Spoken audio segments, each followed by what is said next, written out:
నందమూరి బాలకృష్ణతో కలిసి జర్నీ చేశారు, దాదాపు 30 years అంటారు.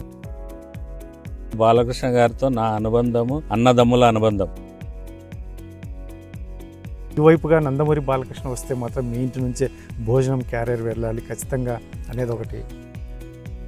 ఇంట్లో బిర్యానీ తీసుకొని రా, ఏమేమి కావాలా అనేది ఐటెం చెప్పి తీసుకొని పోయి ఇవ్వడం జరుగుతుంది. చాలా చిన్న పిల్లాడి మనస్తత్వాన్ని ఒకవైపు చెప్తారు, కానీ దగ్గరికి వెళ్ళి ఏదైనా చెప్పుకోవాలంటే ఆ ఛాన్స్ ఉంటుందంటారా? బాలకృష్ణ గారికి ఆవేశం అంటారు. ఆయన కల్మషం ఉండదు. కాకపోతే ఇప్పుడు పార్టీకి దూరంగా ఉంటున్నారంటే లేదంటున్నారు. ప్రయత్నం చేసింది అయితే వాస్తవం అని ఒప్పుకుంటున్నారు. పార్టీకి తెలుసు గౌస్ మదన్ ఏమంటే గౌస్ మదన్ పార్టీకి బాధ్యత ఇస్తే ఏ విధంగా పనిచేస్తాడు అనేది కూడా.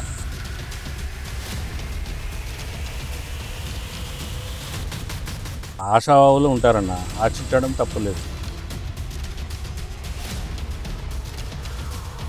అన్న. నేను తెలుగుదేశం పార్టీ కార్యకర్తని. పార్టీ నాకు బాధ్యత ఇచ్చినా ఆ పార్టీ బాధ్యతను ఖచ్చితంగా నేను నిర్వహిస్తాను.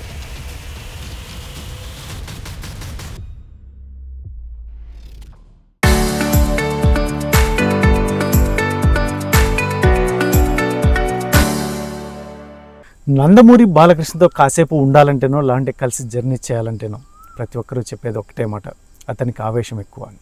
కాకపోతే ఇక్కడ దాదాపు ఒక వ్యక్తి నందమూరి బాలకృష్ణతో 30 సంవత్సరాలు కలిసి జర్నీ చేస్తున్నటువంటి నేపథ్యం. మరి ఏంటి అతనితో అన్ని రోజులు అన్ని సంవత్సరాలు ఎలా జర్నీ చేయగలిగాడు? అందులోనూ ముఖ్యంగా తెలుగుదేశం పార్టీతో కూడా మమేకమై ముందుకు వెళ్తున్నటువంటి నేపథ్యం ఒకవైపు చెప్తున్నటువంటి పరిస్థితి. కాకపోతే ఇప్పుడు వినిపిస్తున్నదైతే మాత్రం పార్టీకి కాస్త దూరంగా ఉంటున్నాడు అనేది ఒకటి. అయితే 30 సంవత్సరాలు నందమూరి బాలకృష్ణతో కలిసి జర్నీ చేసినటువంటి నిదర్శనమే అతనికి ఒక గ్రంథాలయ చైర్మన్గా కూడా తెలుగుదేశం పార్టీ ఇచ్చి అతన్ని గౌరవించినటువంటి పరిస్థితి. అయితే ప్రస్తుతానికైతే మాత్రం ఖాళీగానే ఉన్నప్పటికీ మాత్రం మరి ఎటువంటి సిచ్యువేషన్స్ ఎదుర్కొంటున్నారు, పార్టీకి ఏమైనా దూరంగా ఉంటున్నారా, నందమూరి బాలకృష్ణతో జర్నీ అనేక అంశాలతో మనతో మాట్లాడడానికి అనంతపూర్ మాజీ గ్రంథాలయ చైర్మన్ గౌస్మోద్దీన్ మనతో ఉన్నారు. ఆయన మాటల్లో వినే ప్రయత్నం చేద్దాం. అసలు ఏం చెప్తారు ఆయన? గౌస్మోద్దీన్ గారు నమస్తే. నమస్తే సార్. ఏంటి అసలు మీరు ఇటీవల కాలంలో తెలుగుదేశం పార్టీకి దూరంగా ఉంటున్నారు అనేది ఒకటి వార్త నడుస్తుంది, దీని గురించి ఏం చెప్తారు? అన్నా, నేను ప్రతి ఒక్క ప్రోగ్రాంలో పాల్గొంటున్నా. తెలుగుదేశం పార్టీ కార్యక్రమం ఏమి ఇచ్చినా కూడా పాల్గొంటున్నా.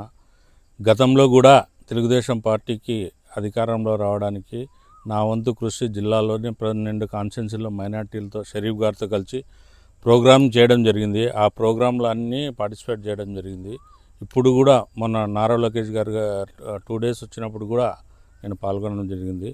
అనంతపురం శాసనసభ్యులు గారు అయితేనేమి, అలాగే జిల్లాలో ప్రతి ఒక్క కాన్స్టిట్యున్సీలో నాయకులు నన్ను ఆహ్వానించినప్పుడు ప్రతి ఒక్క కాన్స్టిట్యున్సీలో పార్టీ ప్రోగ్రాంలో అయితే ఖచ్చితంగా పాల్గొంటున్నాను. మీరు ఎందుకంటున్నారో నాకు అర్థం కావట్లేదు, కానీ మీరు దాదాపు 20 సంవత్సరాల నుంచి జర్నలిజంలో ఉన్నారు. ఒక తెలుగుదేశం పార్టీలో నేను ఏ విధంగా పనిచేశాను, తెలుగుదేశం పార్టీకి నేను ఏ విధంగా ఎన్ని కార్యక్రమాలు పాల్గొన్నాను అంటే మీరు గతంలో అనేక కార్యక్రమాలు చేసి ఉండొచ్చు, కాదనడం లేదు, కానీ తెలుగుదేశం నాయకులు కార్యకర్తలు కూడా ఒప్పుకుంటున్నారు. కానీ ఇటీవల కాలంలో ఒక స్తబ్దత వచ్చింది. గ్రంథాలయ చైర్మన్గా చేసిన తర్వాత ఇటీవల కాలంలో ప్రతిపక్షంలో కూడా యాక్టివ్గానే ఉన్నారు. ఇప్పుడు ఈసారి గవర్నమెంట్ వచ్చిన తర్వాత మాత్రం గౌస్మోద్దీన్ సైలెంట్ అయిపోయారు అనేది. ఎలా అంటారన్నా, మీరు చూడండి ప్రోగ్రాంలు, ప్రతి ఒక్క పేపర్లో చూడండి, ప్రతి ఒక్క ప్రోగ్రాంలో పాల్గొన్నప్పుడు అన్నీ చూడండి. ఎందుకు ఇలా అంటున్నారో నాకు అర్థం కావట్లేదు. ఒకటి, తెలుగుదేశం పార్టీ ఏ కార్యక్రమం నిర్వహించినా గతంలో వెంకటశివుడు యాదవ్ అధ్యక్షుడు ఉన్నప్పుడు అయితేనేమి, అలాగే ఇప్పుడు పూలనాగరాజు గారు అధ్యక్షుడు ఉన్నప్పుడు జిల్లా అధ్యక్షులుగా ఉన్నప్పుడు ఎమ్మెల్యే గారు ఏ ప్రోగ్రాం పిలిచినా ఖచ్చితంగా నేను పాల్గొనడం జరుగుతుంది. అలాగే జిల్లా అధ్యక్షునితో ప్రతి ఒక్క కార్యక్రమంలో పాల్గొంటున్నాను. కాకపోతే ఇప్పుడు మీరు ఏదైనా గవర్నమెంట్ వచ్చిన తర్వాత ఏదైనా పదవి ఆశించారా? ఏమైనా అసలు ఏమైనా పార్టీ నుంచి ఏమైనా మీకు సంకేతాలు ఏమైనా ఉన్నాయా? అన్నా, నేను తెలుగుదేశం పార్టీ కార్యకర్తని. తెలుగుదేశం పార్టీ కోసం నేను ఎప్పుడు ఇది చేస్తా. పార్టీ నాకు బాధ్యత ఇచ్చినా ఆ పార్టీ బాధ్యతను ఖచ్చితంగా నేను నిర్వహిస్తాను. పార్టీ గతంలో కూడా మన ఇఫ్తార్ విందు ఏర్పాటు చేయాలని చెప్పినప్పుడు జిల్లా అధ్యక్షులు ఇఫ్తార్ విందు ఏర్పాటు చేయాలి, మనం అంతా కలిసికట్టుగా చేద్దాం అన్నప్పుడు కూడా నేను ఇఫ్తార్ విందుని అంబేద్కర్ భవన్లో అందరు మైనార్టీ సోదరులందరినీ కలుపుకొని నేను ఘనంగా ఎప్పుడు జరగని విధంగా మా ఇఫ్తార్ విందు అనంతపురం జిల్లాలో సక్సెస్ చేయడం జరిగింది. కౌస్ముద్దీన్ గారు, మీకు పార్టీతో ఎటువంటి ఇబ్బందులు లేవని ఒకవైపు చెప్తున్నారు, కానీ బాగా చర్చ ఉన్నదైతే మీరు 24లో ఒక అభ్యర్థిగా అనంతపూర్ ఎమ్మెల్యే అభ్యర్థిగా కూడా ప్రయత్నం చేశారనేది ఒకటి ఉంది. దానివల్లనే మీకు టికెట్ కేటాయించలేకపోవడం వల్లనే ఈరోజు పార్టీకి కాస్త దూరంగా ఉన్నారనేది ఒక చర్చ. దీని గురించి ఏం చెప్తారు అసలు? అన్న, గతంలో నారా లోకేష్ గారిని కలవడం జరిగింది, అలాగే చంద్రబాబు నాయుడు సార్ని కలవడం జరిగింది. మైనార్టీలకి అనంతపూర్ కేటాయించినప్పుడు ఖచ్చితంగా నన్ను ఇది చేయండి అని చెప్పి నన్ను పరిశీలించండి అనడం జరిగింది. ఆ రోజు ఖచ్చితంగా పోయి కలిసిన తర్వాత వాళ్ళు మేము పరిశీలించి ఇది చేస్తామన్నారు. తర్వాత పార్టీ నిర్ణయంతో వేరే వ్యక్తికి కూడా ఇచ్చినప్పుడు ఆయనతో కలిసి పనిచేయడం జరిగింది. ఆయనతో గెలుపు కోసం కృషి చేయడం జరిగింది. అనంతపూర్లోనే 2 మీటింగ్లు మైనార్టీల మీటింగ్లు పెట్టి ఆయన విజయం కోసం కృషి చేయడం జరిగింది. ఒకటన పార్టీ నాకంటూ ఏ బాధ్యత నిర్వహిస్తా, పార్టీతో నాకు ఒక కార్యకర్తగా ఉన్నా, పార్టీ నాకు గుర్తించి గ్రంథాలయ చైర్మన్ ఇచ్చింది. చంద్రబాబు నాయుడు గారు, లోకేష్ గారి మీద నాకు అపారమైన అనుభవం, వాళ్ళతో నాకు సత్సంబంధాలు ఉన్నాయి. అలాగే ఆయన కలిసి చంద్రబాబు నాయుడు మొన్న కలిసినప్పుడు ఆయన్ని కూడా సార్ నాకు కలిసినప్పుడు ఆయన ఖచ్చితంగా మీకు పార్టీ ఏ విధంగా మేము ఉపయోగించుకోవాలనేది చూస్తున్నాము. ఏది పదవి ఇచ్చినా ఇకపోయినా తెలుగుదేశం పార్టీ కోసం, తెలుగుదేశం కార్యకర్తగా ఎప్పుడు పార్టీ కోసం పనిచేస్తానన్నా, పార్టీ ఏ కార్యక్రమం ఇచ్చినా ఖచ్చితంగా పాల్గొని ఆ కార్యక్రమం విజయవంతం చేయడానికి నా వంతు కృషి చేయడం జరుగుతుంది. కొద్దిమంది ఏదన్నా కొన్ని బయట పుకార్లు పుట్టించుంటే అవన్నీ నేను పట్టించుకోనన్నా. ఎందుకంటే పార్టీకి తెలుసు గౌస్ మదీన్ ఏమంటే, గౌస్ మదీన్ పార్టీకి బాధ్యత ఇస్తే ఏ విధంగా పనిచేస్తాడు అనేది కూడా పార్టీకి కూడా తెలుసు అన్న. పార్టీ నాయకులు మీరు చాలా తెలివిగా చెప్తున్నారు ఒకవైపు, ఎందుకంటే మీరు ప్రయత్నం చేశానంటున్నారు, కాకపోతే ఇప్పుడు పార్టీకి దూరంగా ఉంటున్నారంటే లేదంటున్నారు. కాకపోతే మాత్రం బయట అయితే చర్చ మీరు ఏదో అయితే ఉందో ప్రయత్నం చేసింది అయితే వాస్తవం అని ఒప్పుకుంటున్నారు. మరి ఆ రకంగా ఆ సిచ్యువేషన్లో ఏమైనా మీరు డిఫర్ కాలేదా, నాకు ఇవ్వలేదు ఇంకోటి అన్న? దాంట్లో ఏమంటే పార్టీ ఒక నిర్ణయం తీసుకుంటే పార్టీ అనేది ఆశావాహులు ఉంటారన్న, ఆశించడం తప్పులేదు. కానీ పార్టీ ఒకరిని నిర్ణయించినప్పుడు ఆ పార్టీ బాధ్యత లోకేష్ గారు అయితేనేమి, చంద్రబాబు నాయుడు గారు, మేము పార్టీ మీకు ఖచ్చితంగా న్యాయం జరుగుతుంది అని చెప్పడం జరిగింది. ఆ విధంగానే సరే పార్టీ ఆ పెద్దలు ఏ విధంగా చెప్తే దాన్ని నేను పాటిస్తూ నేను అనంతపురం జిల్లాలో అంతా మైనార్టీతో కలిసి మైనార్టీ మీటింగులు పెట్టి ప్రతి ఒక్క చోట మైనార్టీ ప్రోగ్రాంలలో మీటింగులు పెట్టి పార్టీ విజయానికి నేను కృషి చేయడం జరిగింది. ఒక కార్యకర్తగా, తెలుగుదేశం కార్యకర్తగా గతంలో నేను ఎన్నో సేవా కార్యక్రమాలు చేశాను. అలాగే మైనార్టీలకి రంజాన్ నెలలో 25 సంవత్సరాల నుంచి చీరలు పంపిణీ చేయడం జరుగుతుంది. అలాగే ముస్లింలకు మిలాదున్ నబీకి, ముస్లింలకు అయితేనేమి నా హిందూ సోదరులందరూ ఉన్నారు, నాకు కావాల్సిన వాళ్ళు చాలామంది మిత్రులు ఉన్నారు, అభిమానులు ఉన్నారు. వాళ్ళందరికీ కూడా మిలాదున్ నబీ పండుగ రోజు భోజనాలు ఏర్పాటు చేయడం జరుగుతుంది. అలాగే బాలకృష్ణ జన్మదినం అయితేనేమి, లోకేష్ గారి జన్మదినము, చంద్రబాబు నాయుడు సార్ జన్మదినం, ప్రతి ఒక్క జన్మదినంలో సేవా కార్యక్రమాలు, కొన్ని హాస్పిటల్లో అయితేనేమి, అలాగే కొన్ని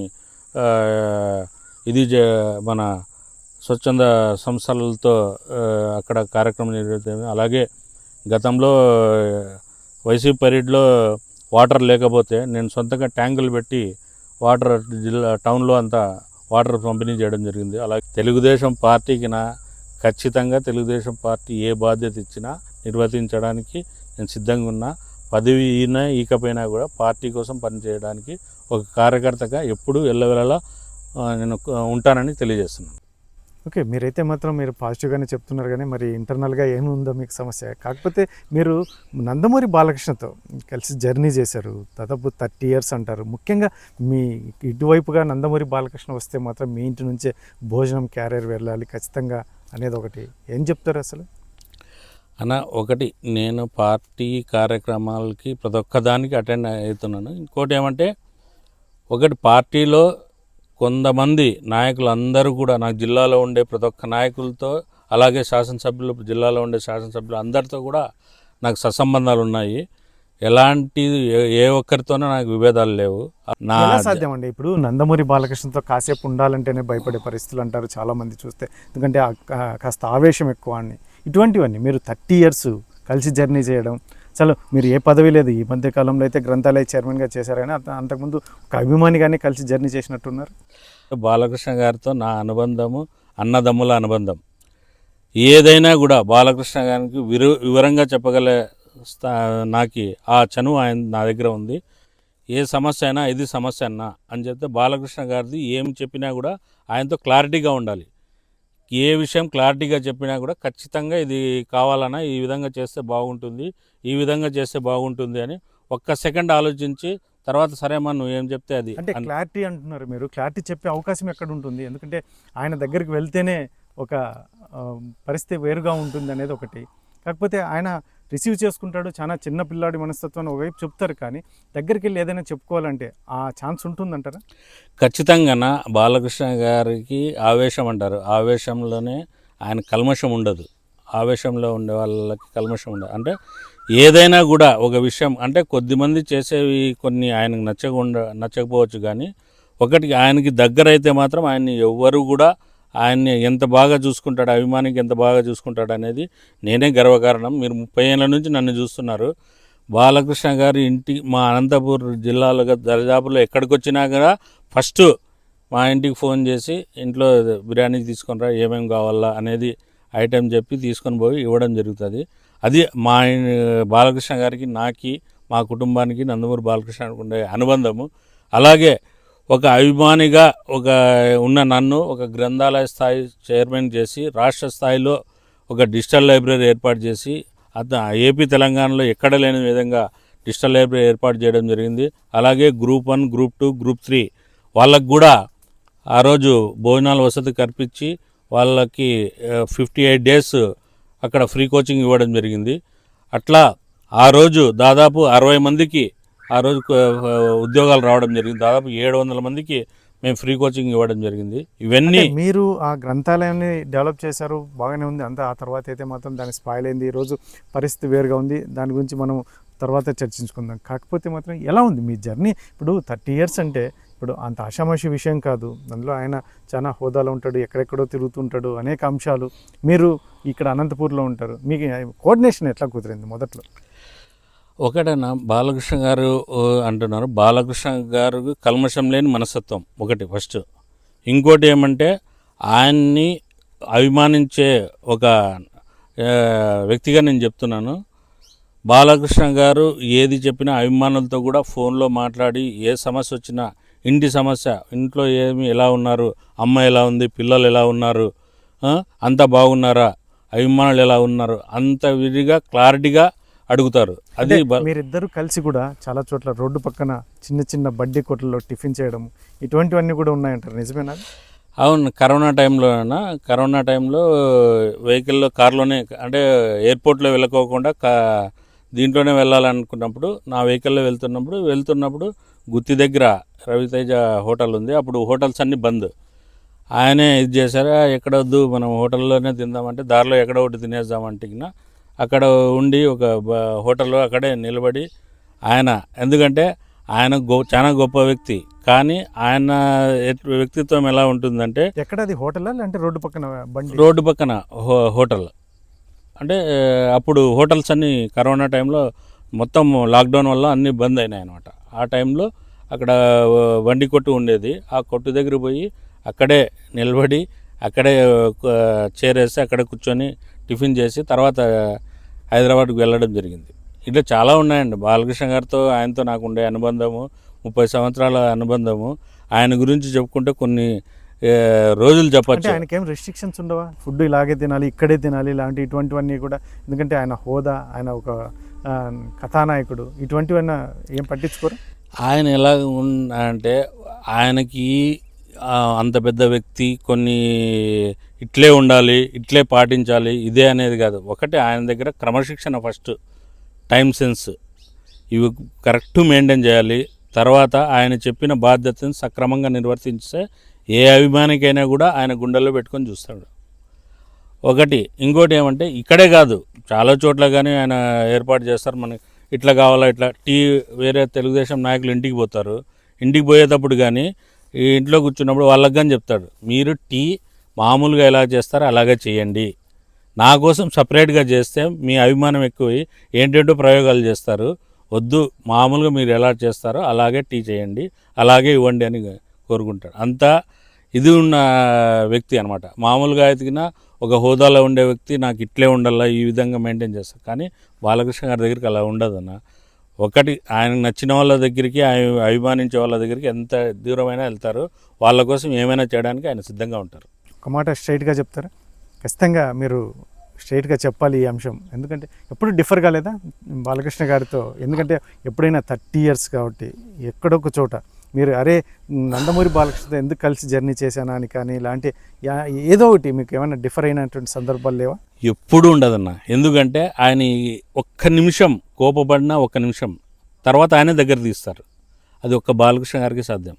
ఇంకా విషయం ఏం చెప్తే, బాలకృష్ణ గారు ఏదో కోపపడినా కూడా అతను నేను కోపపడ్డాను, అనవసరంగా కోపపడ్డాను అని తెలిసి వెంటనే ఫస్ట్ సారీ చెప్పేది ఆయనే. అంత గొప్ప గుణం నాకు తెలిసి ఎవరికి ఉండదండి. డైరెక్ట్గా ఎంత చిన్నోడికైనా కూడా మనం కార్యకర్త కాదు, డ్రైవర్కి కార్ పోయేటప్పుడు నువ్వు టిఫిన్ చేసావా, భోజనం చేసావా, ఫస్ట్ టిఫిన్ చేయి, భోజనం చేయి, తర్వాత మనం వెళ్దాం అని అంతగా ఆలోచించే వ్యక్తి నందమూరి బాలకృష్ణ గారు. కొద్దిమంది మీడియాలో దాని ఆయన డైరెక్ట్ చెప్తారు, నవ్వే వాళ్ళని నవ్వని, ఏడ్చే వాళ్ళు ఏరవని, డోంట్ కేర్ అంటాడు. ఐ డోంట్ కేర్ అంటాడు. అంటే ఆయన మనస్తత్వం ఎవరు ఏమని అనుకొని నేను చేసేది చేస్తారు. బాలకృష్ణ గారు ఒకటి ఆయనకు నచ్చినట్లు ఆయనకి చెప్పిన పని కరెక్ట్గా చేసే అభిమానం ఎవరైనా ఉండాలంటే నిదర్శనం నేనే. ఈరోజు నేను ఈ స్థాయికి ఉన్నానంటే దానికి కారణం ఆయన బాలకృష్ణ గారు. ఒక అభిమానికి రాష్ట్ర స్థాయిలోని గుర్తింపు వచ్చిందంటే ఈరోజు అది బాలకృష్ణ గారి చలనం వల్లే. చెన్నకేశ్వరుడి టైంలో అభిమానులు అందరూ ఎన్ని ఇది చేసినా కూడా నేను చెన్నకేశ్వరరెడ్డి స్టైల్లో బాలకృష్ణ గారి కోసం నేను జైలుకి పోయినా కూడా ఆ రోజు కానీ బాలకృష్ణ గారికి కానీ చెప్పలేను నేను ఎందుకు విషయము. అలాగే అశోక్ కుమార్ గారు ఎస్పీగా ఉన్నప్పుడు ఆయన వచ్చారు. ఆ అశోక్ కుమార్ గారు బాలకృష్ణ గారితో కూర్చొని మాట్లాడేటప్పుడు ట్రావెల్లో అశోక్ కుమార్ గారికి చెప్పాను, సార్ నేను మీరు డిఎస్పీగా ఉన్నప్పుడు నన్ను తీసుకొని పోయి స్టేషన్లో పెట్టారు సార్ అంటే, అప్పుడు మీరు ఏం చేసేవాళ్ళండి అని. అప్పుడు బాలకృష్ణ అభిమానే, ఇప్పుడు బాలకృష్ణ అభిమానే సార్. ఏమంటే ఇప్పుడు గ్రంథాలయ చైర్మన్గా ఉన్నాను అది అంటే, అప్పుడు అని అయ్యో తెలియదండి సార్ ఏమనుకో. ఎందుకు జరిగింది అది అసలు? మిమ్మల్ని జైల్లో పెట్టాల్సిన అవసరం ఏమొచ్చింది అంటే ఆ రోజు అభిమానులు, కొందరు అభిమానులు, ఇతర అభిమానులు వాళ్ళు కలిసి మాట్లాడుకోవడం జరిగింది. మాటల్లో ఏదో అనుకున్న తర్వాత వాళ్ళని కూర్చోబెట్టి మాట్లాడదామనే ఉద్దేశంతో అంతా కూర్చున్నాం. గ్యాదర్ అయితే సుమారుగా గ్యాదర్ అయ్యాము ఈ లలిత కళా పరిషత్ దగ్గర. గ్యాదర్ అయితే వీళ్ళు ఏదో కొట్టుకుంటున్నారు, ఏదో మాట్లాడుకుంటున్నారు అనే ఉద్దేశంతో అంతా పోలీసు వాళ్ళు వచ్చి అందరినీ తీసుకెళ్ళిపోవడం జరిగింది. వెళ్ళిపోయి మళ్ళీ సబ్ జైలు పెట్టడం జరిగింది. తర్వాత రావడం జరిగింది. ఆ రోజు అక్కడ మా మిత్రుడు చిరంజీవి ఫ్యాన్స్కి చంద్రమౌళి అని ఉండే, అతను తెలియక వాళ్ళ వైఫ్ సూసైడ్ చేసుకుంది, ఏదో మా హస్బెండ్ని అరెస్ట్ చేశారని. నేను అప్పుడే బయట రాగానే ఫస్ట్ వాళ్ళ ఇంటికే పోయా, హాస్పిటల్కే పోయానని. అభిమానులు మేమందరూ అప్పుడు సినిమా వరకు ఉంటాం, కానీ తర్వాత ఇప్పటికీ నా ఫంక్షన్లకి నేను మిలాదున్ నబీన్ రోజు కొన్ని వేల మందికి భోజనాలు పెడతాను. దాదాపు 25 సంవత్సరాల నుంచి పెడుతున్నా. Chiranjeevi fans, Balakrishna fans, Venkatesh fans, Nagarjuna fans, Krishna fans అంతా మేమంతా అందరినీ పిలుస్తాను నేను. అంతా వస్తారు, మా గౌసభ పిలిచినాడప్ప అని. ఆ విధంగా ఉంటాం. కానీ సినిమా వచ్చినప్పుడు మాత్రం అభిమానులు అప్పట్లో ఉండే దీనివల్ల అలా జరిగింది అంతే. అంటే మీకు కుటుంబంతో ఎలా ఉంటుంది? ఎందుకంటే ఫ్యామిలీ, నందమూరి బాలకృష్ణ వారి ఫ్యామిలీతో మీకు అటాచ్మెంట్ ఎలా ఉంటుంది? నందమూరి బాలకృష్ణ గారితో అయితేనేమి నాకు తారరత్న అత్యంత మిత్రుడు. ఆ రోజు అక్కడ జరిగినప్పుడు నేను అక్కడే ఉన్నా. నా దురదృష్టం ఆ రోజు నా కళ్ళ ముందరే జరిగింది. హాస్పిటల్లో ఉన్నాము, నేను బాలకృష్ణ రాత్రి 2 గంటల వరకు అక్కడే హాస్పిటల్లో ఉన్నాము, ఇది చేసాము. అది జరిగిన తర్వాత మరి బెంగళూరులో ఉన్నారు, అక్కడ నారాయణ హృదయాలయంలో అక్కడ పోయి 2 days ఉన్నాను. వాళ్ళ ఫాదర్ మోహన్ కృష్ణ గారితో నాకు చాలా అనుబంధం ఉంది.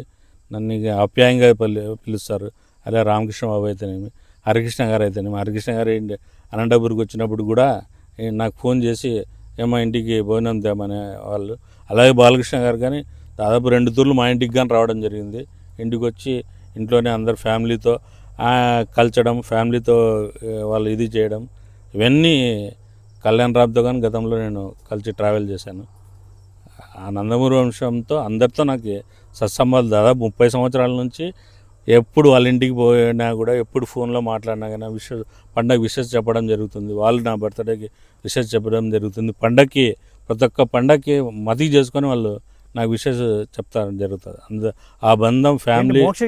మోక్షజ్ఞ పరిస్థితి ఏంటి అసలు? హీరోగా వస్తున్నాడు అంటున్నారు కానీ అంటే అది డిలే అవుతూనే ఉంది. మోక్షానికి కష్టంగా వస్తాడండి. ఒకటి సబ్జెక్టులు వింటున్నారు బాలకృష్ణ గారు. అంటే లాంచ్ చేసే విషయంలో మంచి సబ్జెక్ట్ ఉండాలి అనే ఉద్దేశంతోనే ఇది జరుగుతుంది. అది త్వరలో బాలకృష్ణ గారే దాన్ని అనౌన్స్ చేయడం జరుగుతుంది.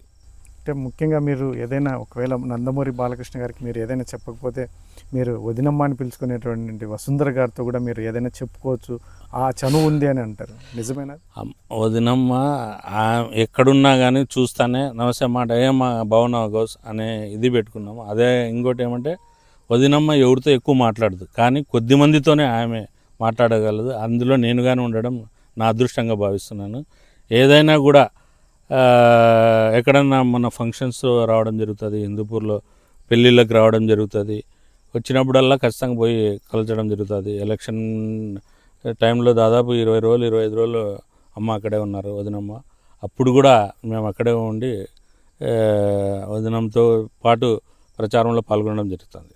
ముఖ్యంగా మీరు బెంగళూరు లాంటి ప్రాంతంలో కూడా మిడ్ నైట్ మీరు నందమూరి బాలకృష్ణ గారు కూడా హోటల్స్కి వెళ్ళడం కావచ్చు, ఇటువంటివన్నీ టిఫిన్ సెక్షన్ ఇటువంటివన్నీ కూడా చేస్తూ ఉంటారు. ఎవరిని గుర్తుపట్టకుండా కూడా వెళ్తూ ఉంటారు అనేది.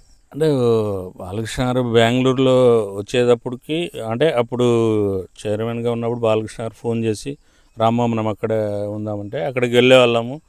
అక్కడ కలిసి భోజనం చేసే అయితేనేమో హోటల్లో ఉండడం కానీ, ఆయనకి ఏదైనా అవసరం ఉన్నా కూడా ప్రతి ఒక్కటి నాకే చెప్పేవాళ్ళు కాదు, వెనకలే ఉండి ప్రతి ఒక్కటి నేనే చూసుకునేది. అది ఏ చిన్న తప్పు జరుపుకోకుండా జాగ్రత్తగా మెయింటైన్ చేస్తూ ఉండేవాడిని. కాబట్టి ఈ అనుబంధం దాదాపు 30 సంవత్సరాల నుంచి అనుబంధం, ఆ అనుబంధం ఇప్పటికీ కొనసాగుతుంది. నా జీవితం ఉన్నంత వరకు ఆయనతో ఆ అనుబంధం, అభిమానిగా బాలకృష్ణ గారిని నేను జీవితం ఉన్నంత వరకు ఆయన్ని అభిమానిగానే ఉంటానని తెలియజేస్తాను. మీతో కూడా ఇప్పుడు నందమూరి బాలకృష్ణ గారు ఏదైనా పర్సనల్గా మాట్లాడే టైంలో పరిటాల రవి గురించి కూడా ఎక్కువగా మాట్లాడేవారు అంటారు, అది నిజమేనా? అంటే పాటాల రవి గురించి బాలకృష్ణ గారు రాజకీయాలు రాకముందు పాటాల రవి గారు ఉన్నారు. తర్వాత బాలకృష్ణ గారు వచ్చిన తర్వాత రవి గారు లేరు. కానీ ఆయన గురించి, పాటాల రవి గురించి, వాళ్ళ ఫ్యామిలీ గురించి, అలాగే 2009లో ఎలక్షన్లప్పుడు కూడా వెంకటాపురంకి ప్రచారానికి పోయి రాత్రి 2 గంటల వరకు అక్కడ ప్రచారంలో వాళ్ళ ఇంట్లోనే బాలకృష్ణ గారు మేమందరూ కూడా అక్కడ పక్కన ఉండే ఊపల్లి గ్రామంలో అక్కడ మేము పనుకోవడం జరిగింది. తర్వాత 5 గంటలకే 2 గంటలకు అక్కడ పోయి మళ్ళీ 5 గంటలకే రెడీ అయ్యి మళ్ళీ ఆయన పూజా కార్యక్రమాలు చూసి మళ్ళీ అక్కడి నుంచి ప్రచారం చేయడం జరిగింది. నందమూరి తారక రామారావుతో పాటాల రవికి ఉండే అనుబంధం అందరికీ తెలిసిండేదే. ఆ అనుబంధం ఆ కుటుంబంతో కానీ, బాలకృష్ణ గారు పాటాల రవి గురించి కానీ, వాళ్ళ కుటుంబం గురించి కానీ అప్పుడప్పుడు నాతో ఉన్నప్పుడు దాని గురించి తెలుసుకునేవారు. నేను ఉండే విషయం చెప్పేవాళ్ళం. అలాగే ఆయన కూడా వాళ్ళతో సత్సంబంధాలే ఉన్నాయి. స్ట్రైట్గా చెప్పండి, మీరు ఎందుకు ఇప్పుడు పార్టీ ఏదైతే ఉందో అధికారంలో ఉన్నటువంటి సిచ్యువేషన్స్ మీరు బాగా పదవి ఆశిస్తున్నారు, కానీ ఆ డిసప్పాయింట్మెంట్ ఎక్కువగా ఉంది. గ్రంథాలయ చైర్మన్గా చేసిన వ్యక్తిని నేను ఈరోజు ఊరికనే ఉండాల్సి వస్తుంది అనేది కూడా ఒకటి మీరు మీ సన్నిహితులతో మాట్లాడుతుంటారు అనేది ఒకటి. లేదన్న, మనం ఎప్పుడు పార్టీ ఎప్పుడు ఏ విధంగా ఉపయోగించుంటుందంటే పార్టీ నిర్ణయం. చంద్రబాబు నాయుడు సారు, లోకేష్ సార్ గారు వాళ్ళు ఏ విధంగా నన్ను ఉపయోగించుకోవాలనేది వాళ్ళకి తెలుసు. ఖచ్చితంగా నన్ను పార్టీ గుర్తిస్తుందని, పార్టీ గుర్తించి ఏ పార్టీ నాకు ఏ బాధ్యత ఇచ్చినా ఖచ్చితంగా నెరవేరుస్తాను. ఇప్పుడు ఎలా ఉంది మైనార్టీల పరిస్థితి, ఎలా ఉందంటారు? ఎందుకంటే గతంలో మీరు రాష్ట్ర వ్యాప్తంగా చాలా తిరిగి కూడా కార్యక్రమాలు చేశారు గత ప్రభుత్వంలో. ఇప్పుడు ఎలా ఉందంటారు? గత ప్రభుత్వంలో చూసాము, నా వైసీపీ పీరియడ్లో కేసులు పెట్టించుకున్నాము. ఇప్పటికీ ఆ కేసులు ఉన్నాయి, వాయిదాలకు తిరుగుతున్నాము. అలాగే గతంలో చూసాం మైనార్టీలకి ఏ విధంగా నంద్యాలలో అయితేనేమి, అలాగే చిత్తూరులో అయితేనేమి, కడపలో అయితేనేమి ఎన్ని దారుణాలు మైనార్టీల పైన దాడులు చేశారు. దాదాపు 100 మంది పైన మైనార్టీ పైన దాడులు చేయడం జరిగింది.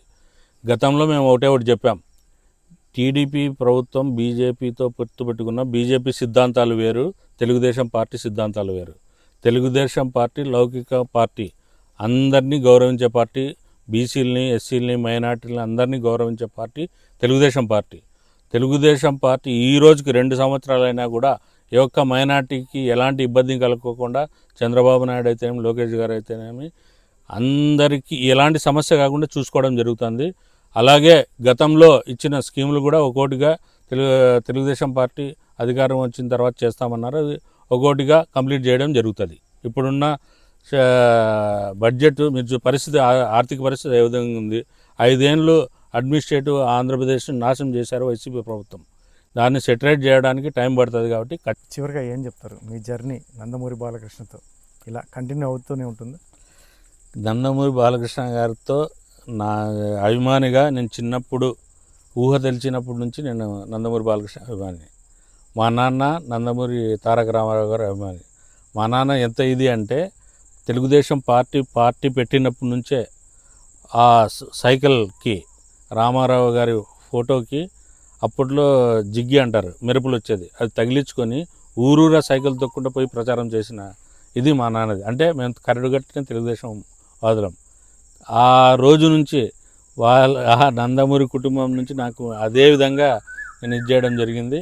బాలకృష్ణ గారి సినిమాలు చూస్తూనే నేను ఊహ తెలిసిన నుంచి బాలకృష్ణ గారిని ఊహల్లో కూడా నేను ముందుగా భావించేటప్పుడు బాలకృష్ణ గారితో ఒక ఫోటో తీసుకోవాలి నా జన్మలో అనేది నేను అనుకునేవాడిని. కానీ ఈరోజు ఆయనతో కలిసి 30 సంవత్సరాలుగా ఆయనతో కలిసి తిరుగుతున్నాను, ఆయనతో కలిసి భోంచేస్తున్నాను, ఆయనతో కలిసి ట్రావెల్ చేస్తున్నా. ఆయన ఏం పని చెప్తే ఫస్ట్ ఏదైనా పని కావాలంటే గౌస్ చెప్పండి వాడైతేనే చేస్తాడు అనే స్థాయికి నేను రావడం జరిగింది. ఏ సమస్య ఉన్న జిల్లాలో ఎవరితో మాట్లాడినా, ఏ ఎమ్మెల్యే గారితో మాట్లాడాల్సిన, ఏ మినిస్టర్ గారితో మాట్లాడాల్సిన, ఏ సమస్య వచ్చినా, ఇప్పుడు కొన్ని వేల మందికి అనంతపూర్లో క్యాన్సర్కి ట్రీట్మెంట్ చేయడం జరుగుతుంది.